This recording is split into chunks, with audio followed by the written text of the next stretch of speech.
Eh bien bonjour à tous, nous espérons que vous allez bien, nous en tout cas ça va nickel. Aujourd'hui on se retrouve sur une énorme vidéo sur 4 théories sur la saison 8 de The Walking Dead.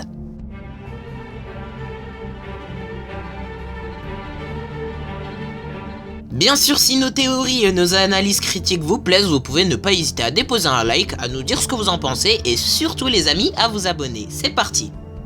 Alors franchement les amis, pour moi la première des théories serait le fait que Rosita va mourir. Alors il faut savoir que cette théorie tient totalement la route étant donné que l'actrice Christiane Ferratos qui interprète le personnage de Rosita Espinosa est tombée enceinte.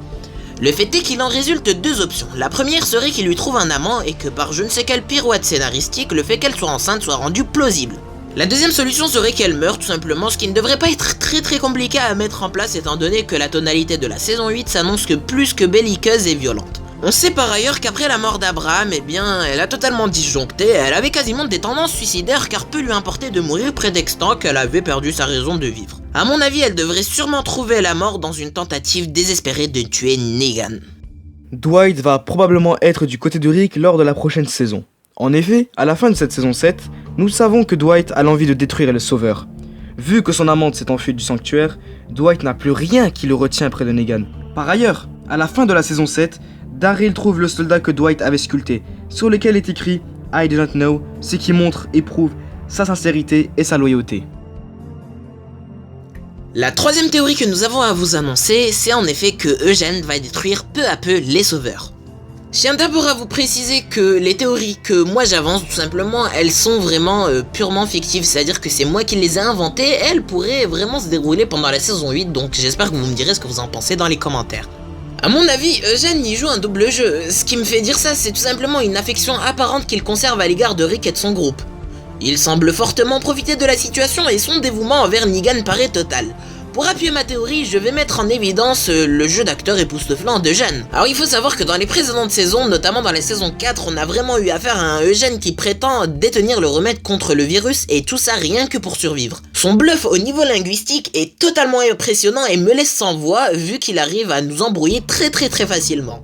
Bon, vous me direz peut-être que je force un petit peu, mais franchement entre nous chers abonnés, vraiment je crois encore en ce personnage et je veux encore y croire. Je vous avouerai également que j'ai consulté certaines personnes avant de faire cette vidéo par rapport à leur avis sur cette petite théorie et eux ils me disaient que probablement Eugène va mourir. Eh bien non, moi je crois vraiment qu'il peut apporter voilà ce petit tonus là à la série. Quoi qu'il en soit, ça ne reste qu'une théorie et nous verrons ça bien sûr l'année prochaine, mais je suis vraiment persuadé qu'une fois la guerre lancée, il détruira peu à peu les Sauveurs avec je ne sais quel procédé machiavélique.